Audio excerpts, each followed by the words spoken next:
Hi there, and welcome to the Curious Collective podcast, conversations designed for the veteran and first responder community to bring awareness to those holistic practices that help us live our best life.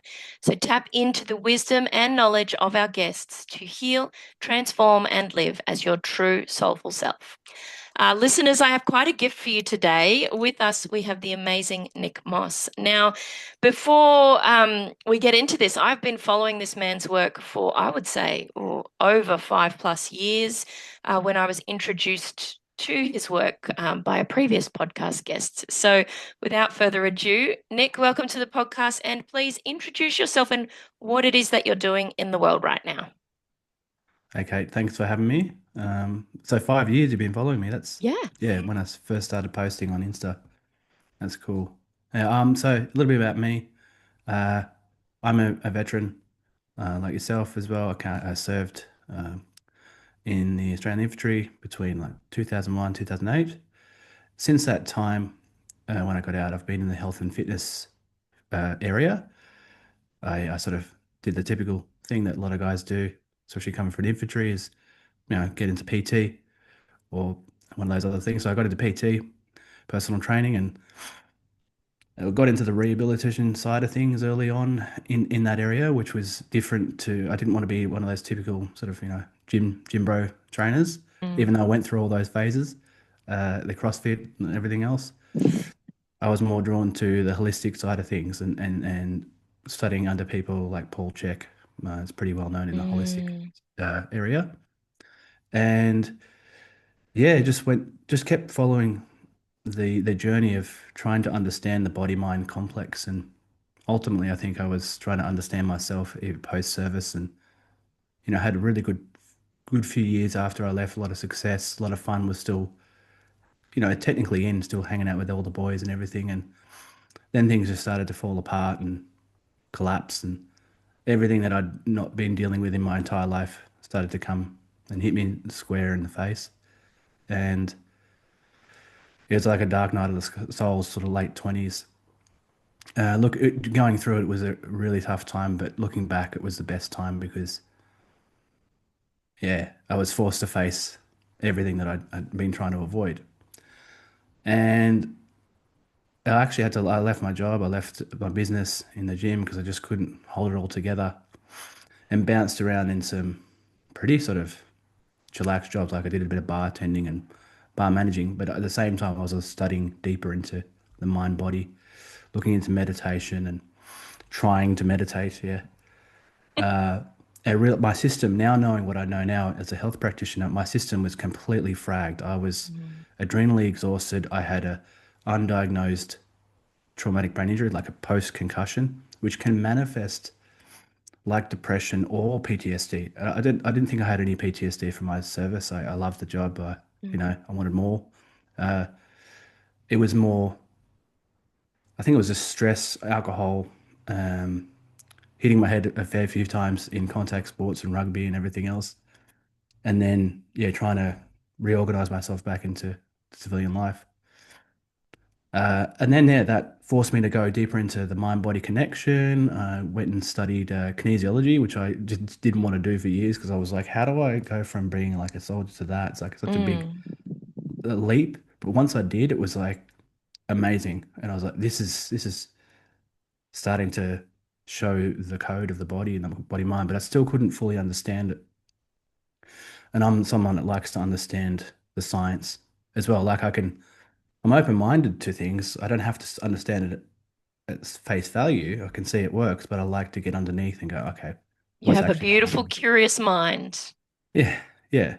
And I was like, there's something to do with the nervous system with this. It's like that I was like, that looks like magic, but it can't be magic because it works on everyone. So I'm like, okay, Mm. it's a mechanism here. That's got to be neurological. And I'd ask my teachers and they'd sort of give a vague answer, but I'm going to go dive deeper. So yeah, nervous systems probably over a decade ago, about 12 years ago.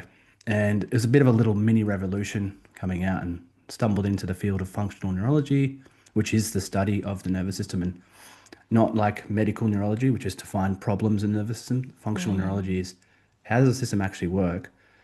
So you can understand what's normal, what's abnormal, and then you can bring the system back to self correction. And when I started down there, I was like, oh, hey, this is going to be tough. This is the most complex system in the body, I think. And yeah, just studied from everyone all around the world and eventually got quite well known. We're very busy in the practice, too busy, to be honest. So busy that I was almost thinking of leaving that because it was like, hang on, how am I? I just have to keep working, working, working. There's not many other people that do what I do. So either I'm going to leave or maybe I'm going to have to create something for other people to learn. So that's what I did, and that birthed what I currently do, which is what I mainly do now, is teaching other practitioners to do what I do, my system, the functional neuro health approach. So yeah, 15 So years. good. And I love that. And we spoke about this when we connected the other day and I can see the image behind you for those that are watching the video version, is like you were one of those lights on the grid. And by sharing your work, your knowledge, your expertise, wisdom, you've lit up others that are passionate and curious about this work too, so that your work was Yeah, able to spread further. And I love that.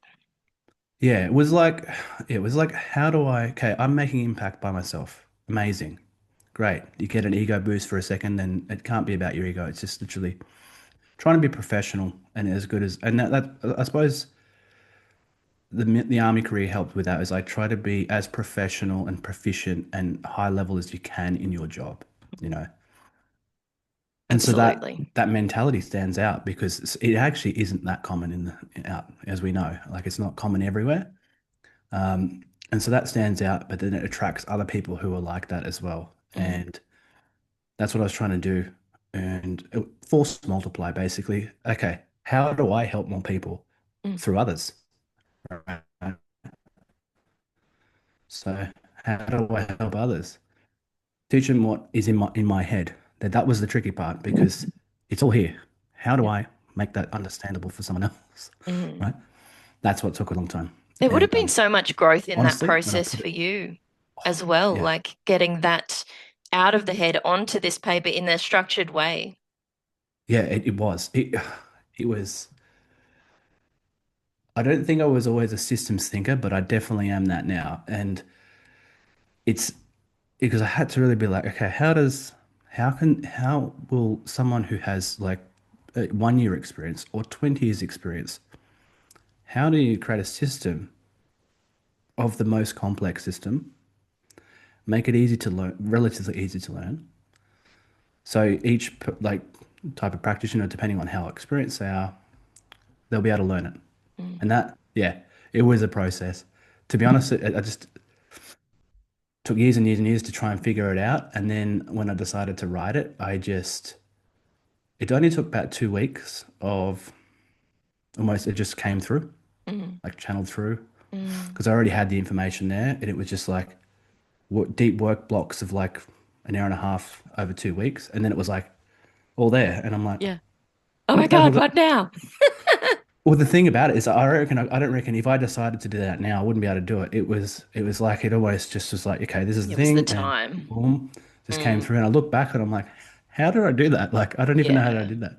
It's just build, build, build, build, build, and then one of my students was asking me about it. It's like, how did you do that? And I'm like, this is actually how I did it. Mm, mm. Um, It's something that was needed and it's something you had the vision of. And I think like when divine time happens, it just like, all right, now. And it just drops. yep, it was Yep. just like, oh, this is it, and it doesn't take as long as you think. And because he was, my student was asking. How do you learn? Or like how do you learn so much that you can then create something? And then I remember speaking to an author years ago, and they said there's two different ways to write a book, which is you plan the book and you write it in section by section by section, Mm, or there's you gather all the information and then you just write the thing in one go. And I'm more that. mm. Yeah, me It's like too. just Woken learn, up learn, at learn, learn, like learn. 4:44 in the morning, 10 pages. Yeah, Yeah. yeah.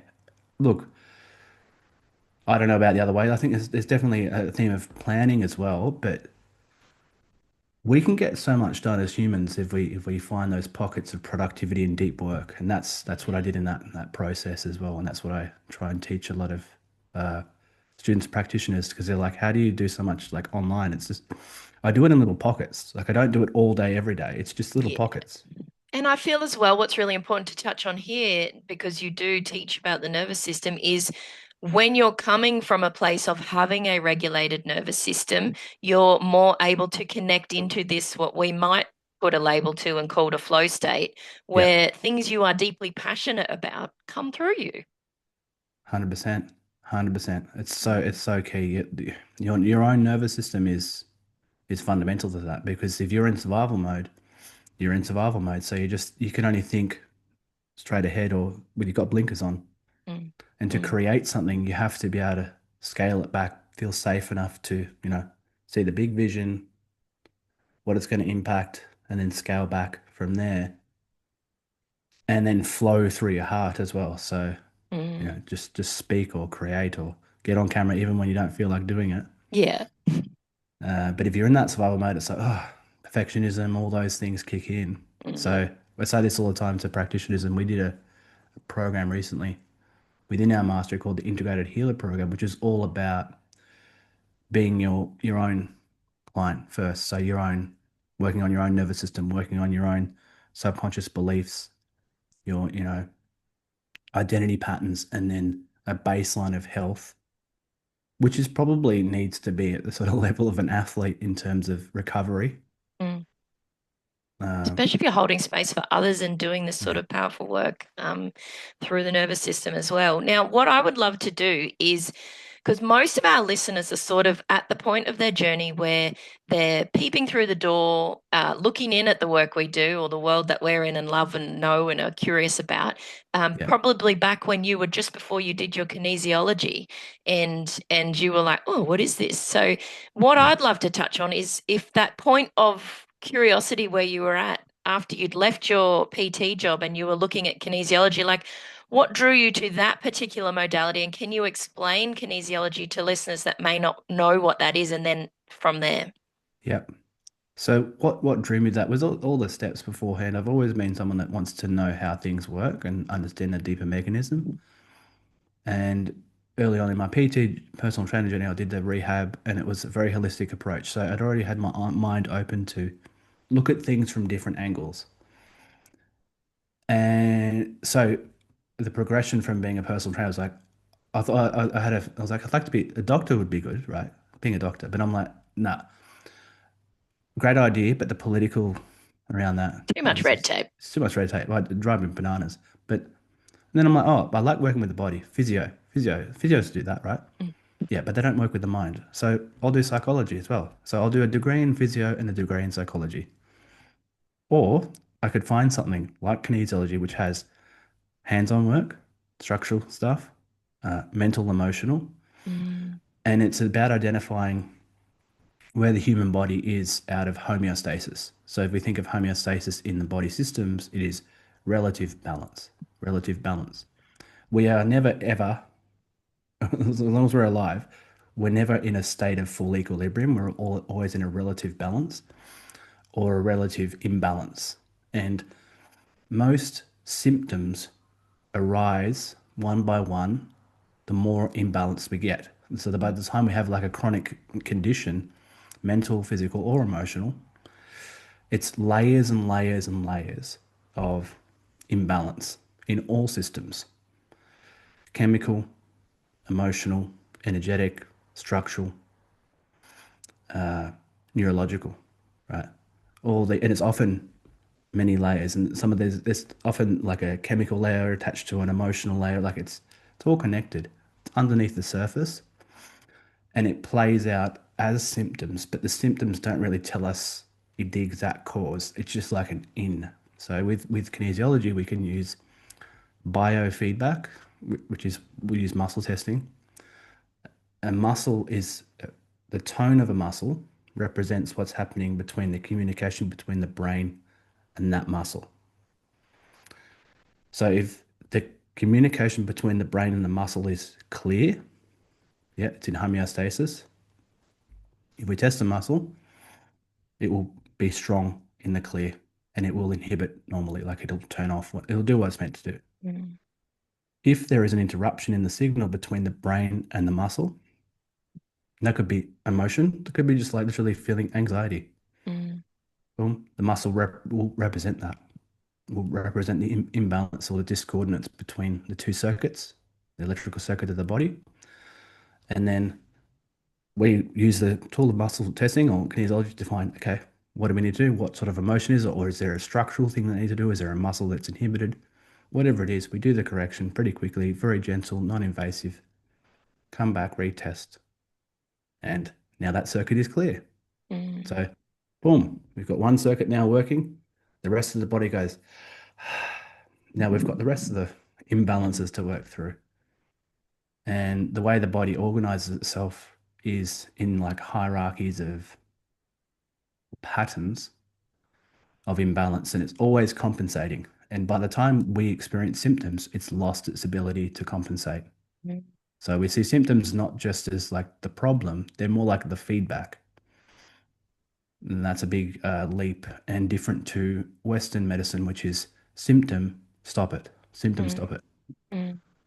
So I love that approach as well. Is like when people come to that point of realization where what you're talking about is is the real deal, then they have to figure out for themselves, like, oh, I can communicate with my own body. How do I do that? yeah, how do you do that? How do you do that? Okay. Just tuning in, body awareness, breath, like so many tools. Yeah, 100%. And well, if you're stuck in overthinking, which you know the majority of humans are, Mm, we're in our head. So we identify with our thoughts, but there below that is a physical sense, physical signals coming up all the time, and that's really what awakening is, or you know, spiritual awakening, whatever you want to call it, or becoming whole, or integrating the shadow is tuning in not just to these thoughts, which are a response to emotions. Thoughts are a response to emotions. So what's driving that? What's the emotion that's driving that, and what's the feeling below that? And yeah, the breath, as you said, the breath is the ultimate window into controlling the nervous system and its responses, and then eliciting other responses as well, and then mm, just bringing that awareness. And that's something I've been doing quite a lot of recently as well, is stepping away from all the the stimuli, the dopamine hits, and decreasing the dopamine by just bringing that awareness back to the breath. mm. And it is so that's the thing with all these things, even kinesiology, like that seems all complex, but the interventions themselves are very simple, but they can have profound effects. Mm, You learn how to mm. breathe properly and nice and light, long exhales. It's hard for you to be stressed, Yeah, I and agree with all your that. systems work better. So that's the biggest leap is we've often been conditioned that things, even like getting, say, for instance, hands-on therapy. I'm a manual therapist. I got a degree in manual therapy as well. Back in the day, I was like, pushing really hard. We thought that meant it was working, right? Mm, Not really. It's often in, light, precise inputs, yeah. whether that's through your breath, through touch through movement, through certain supplements. You can have amazing, amazing shifts, global Mm, shifts. So I mm. don't know if that's what you're talking about, but It was, it yeah, was. And I love that you spoke about breath being something that correlates quite strongly with, down regulating or even working with your nervous system. I mean, it's kind of a key indicator when we're given it at birth and we've got it until we leave this earth plane. It's like, it's kind yeah, of the underlying thread to it all. yeah. Well, it's like, okay, so how long can we survive without food? Mm, At least 40 days, probably. You probably could. yeah, Yeah, 40 days. What about water? Like a few days. yeah. Yeah. What about breath? Not even 5 minutes. No. Yeah. So, Yeah. okay. Yeah. So, like people, and this is the thing you see a lot. There's a lot of, as we know, especially the last 10, 15 years, there's been an explosion of knowledge in the more holistic and integrative approaches. But there's a lot of noise as well. And so, Mm, I've seen this so many times in my clinic.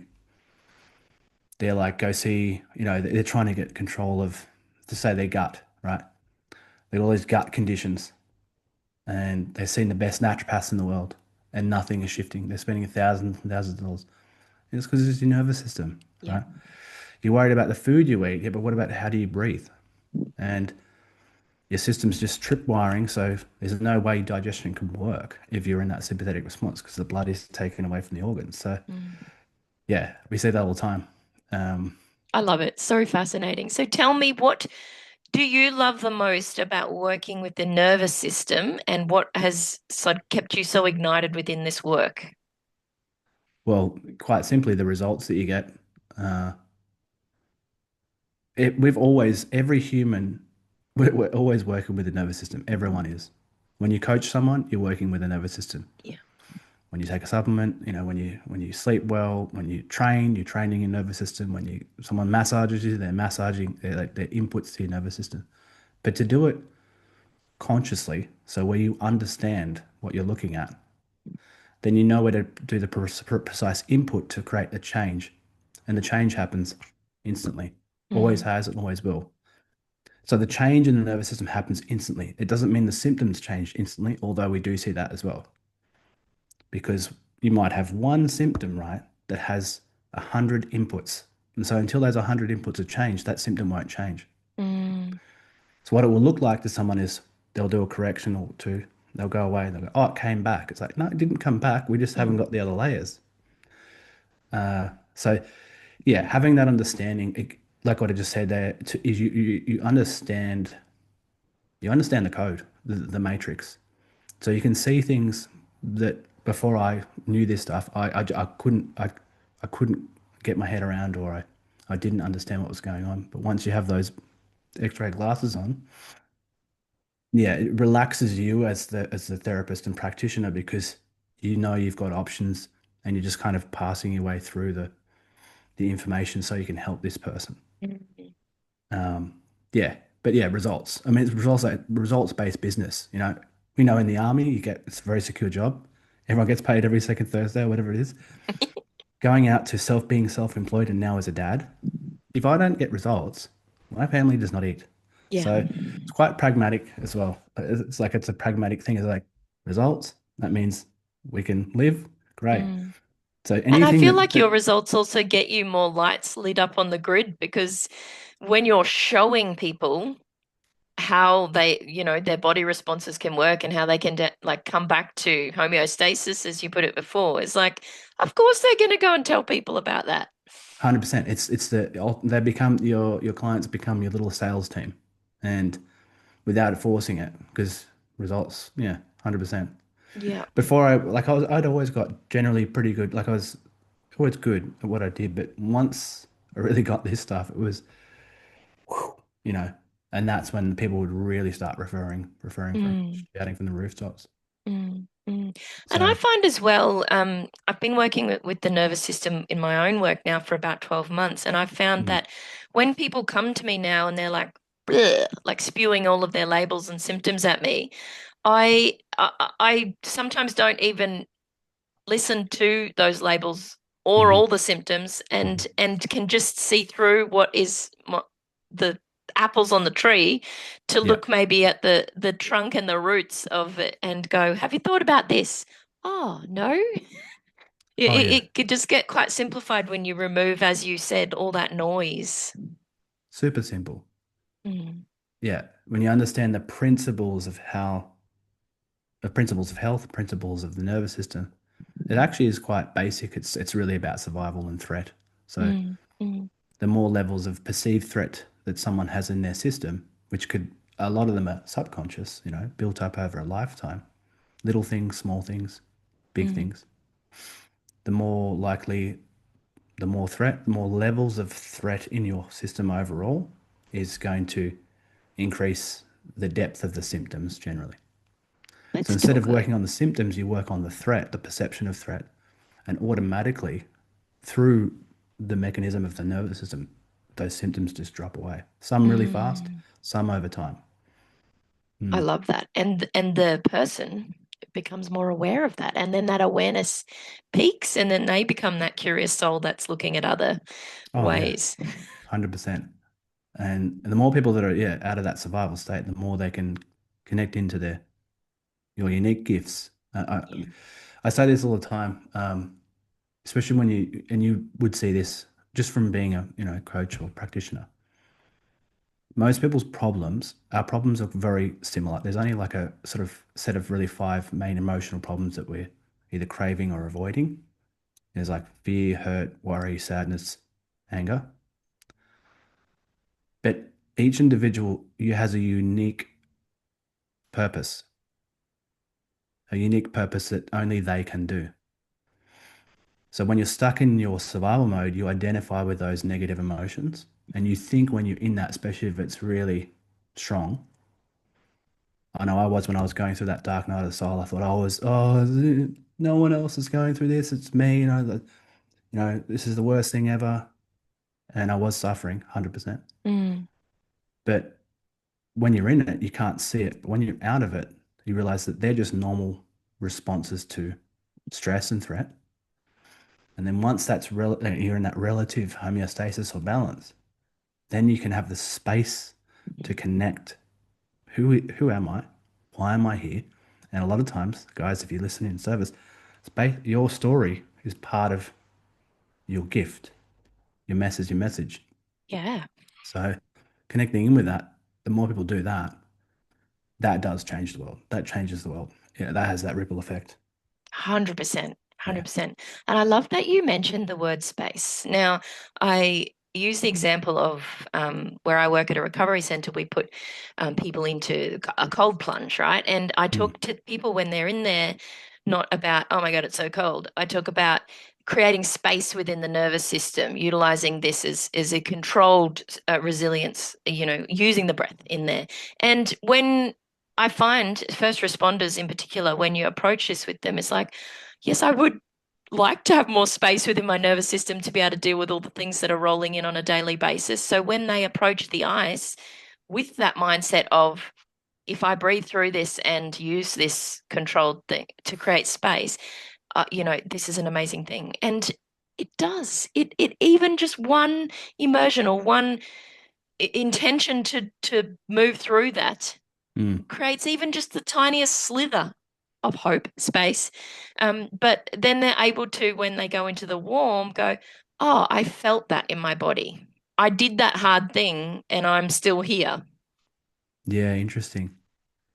And then do you think so? Like they feel it when they go into the warm, which is the opposite, right? Yeah, with that expansion, the contraction expansion. The yin yang, we can only notice from the opposite. And that, if you reflect that back to qualifying something as a bad feeling or a negative, you only know it's bad because you've experienced positive and vice versa. So, Mm. yeah, that's just what came to me from that is that Yeah, I love um, that. we can only have that awareness from the opposite sometimes. And then, yeah, that's cool. Yeah, So, you have to control your breathing yeah, when you go into cold water. absolutely. Otherwise, you're just all in your head. Too cold, get out.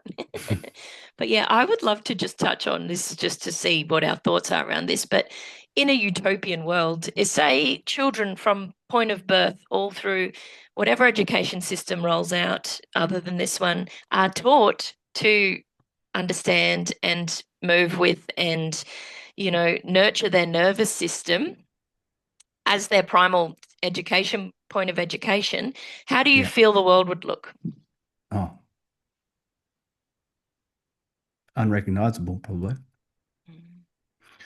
I don't know exactly, but I think there'd be a lot of opposition to that, to be honest. But initially, so if once we got over that, the opposition to it, and it became the norm, it'd be amazing. Then we'd be creating truly sustainable systems, and everyone would hopefully be winning. Everyone create Mm, environments where everyone wins, or takes at least takes responsibility because when you have that internal awareness of yourself, you can you take more likely to take accountability for yourself and not project onto others, and that creates conflict, mm. and we know that leads to wars and everything else from that on the high level. So I don't know. Wouldn't it Well, be I think blissful? we're just in we're in look at if you look at the world now, I think part of if you look at the micro macrocosm thing, why is there so much chaos in the world? Is it because people are waking up? Is it because Mm. there's a more awareness and that shakes the tree? I don't know. What do you think?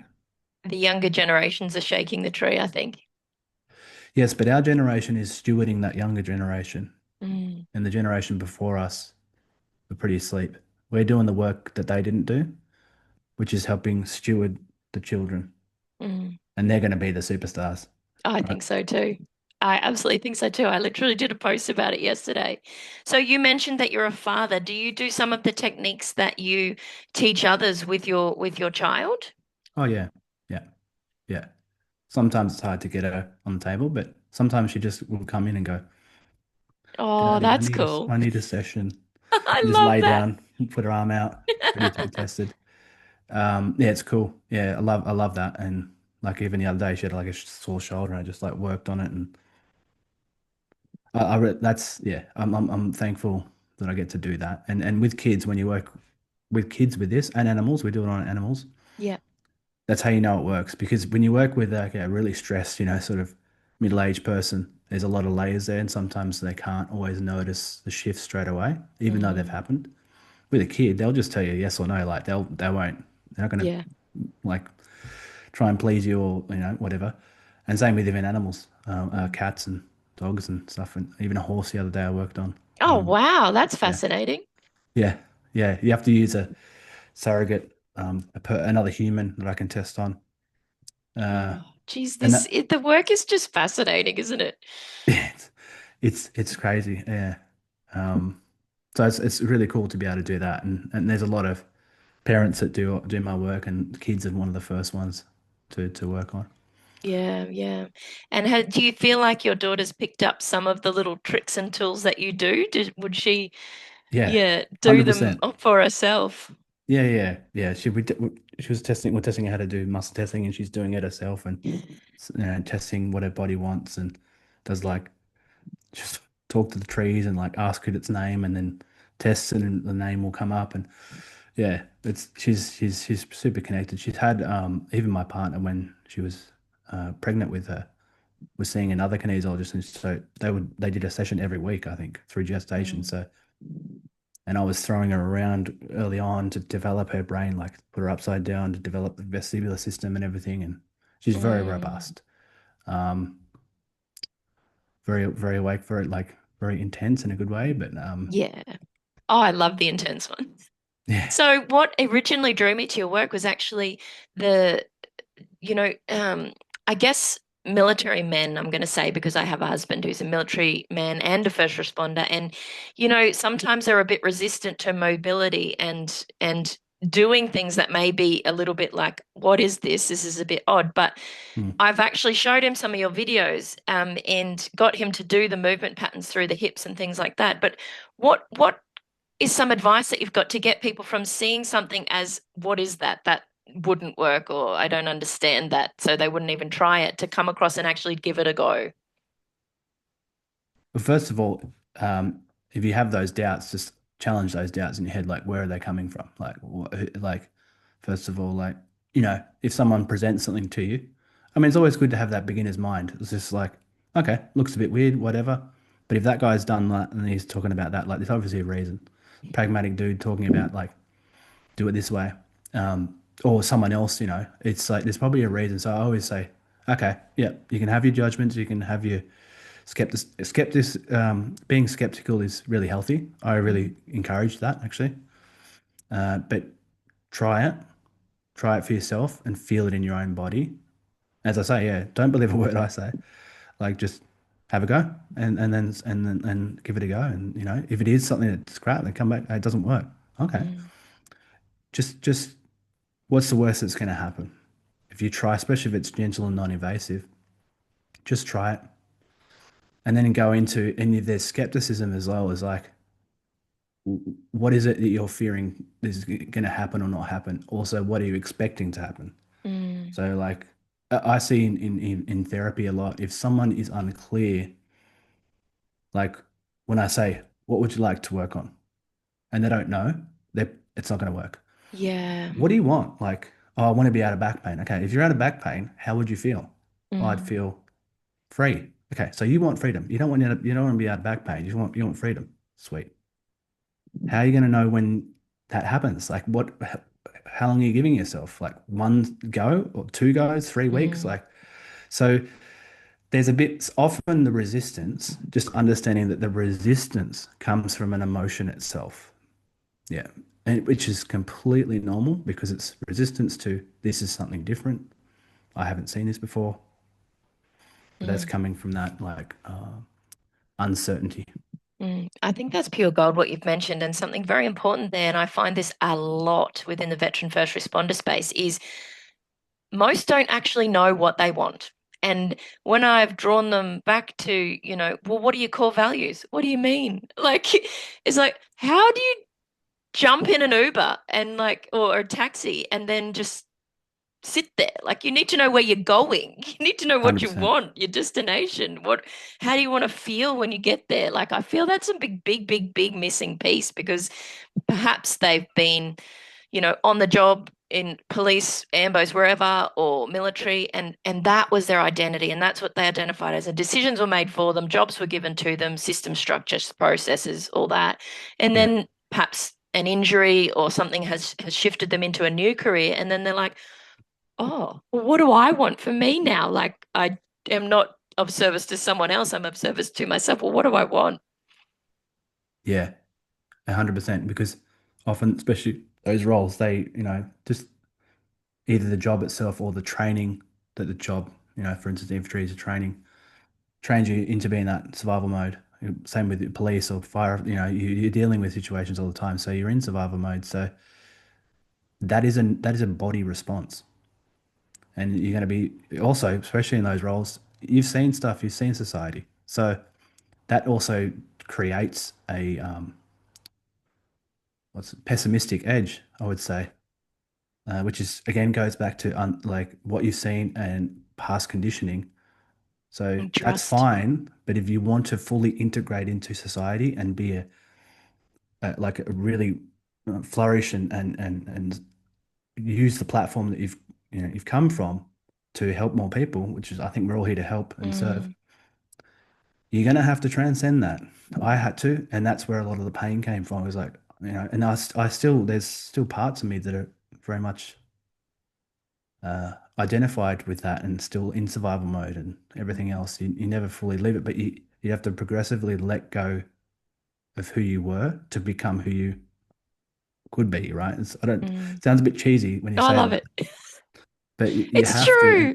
and yeah, and there's growing pains in that process Mm, as well. So I always like that, like I challenge myself too. It's like if I'm feeling resistance to something, it's like it's often an emotion I have against that person, place, or thing, or fear of loss of something of myself. So mm. I've had to, yeah, it's like interesting. Why do I have resistance for that? Okay. Yeah, I love that curious questioning of self, like that inner dialogue that isn't just keeping it at surface level. It's going, why is this happening? What is this? That introspection. Yeah.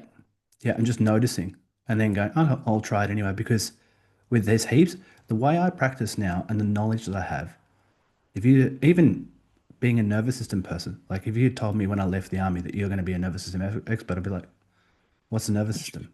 Yeah. Yeah. Like, Yeah. I had no idea. And I was, yeah, like all the things and the things I talk about and things I've seen and done, I'm like, a lot of them I would have thought were impossible. Yeah. Uh, there's having that natural skepticism, which is for me is like, Mm, how does that work? There's got to be a reason for that and challenging that.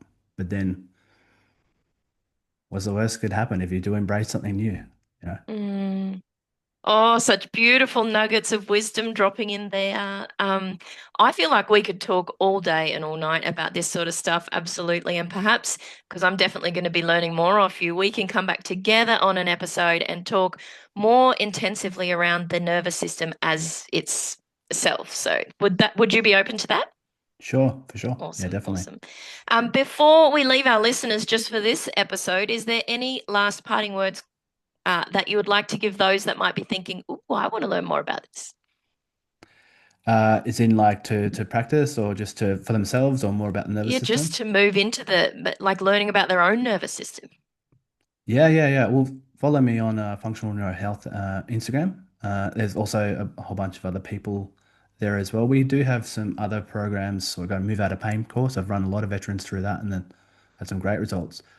Um, there's that. And so basically from that contact point, if you jump on that, follow, or and if you've watched this and you want to find out some of those programs, just send me a message, direct message on that platform, and then we'll go from there and we'll see where you're at, what you need, whether it's through my systems or someone else. Then we'll put you in contact for that. But did you want like specific drills or techniques, or it's just yeah, No, okay. this is perfect. I will pop all of Nick's contacts that he's just spoken about down in any show notes for anywhere that this episode is. But I just wanted to extend my gratitude to you. Thank you, Nick, for this first chat, and I look forward to having you on the podcast in the future. Thanks, Kate. Thanks for having me on. Thanks, Cheers. listeners. Bye.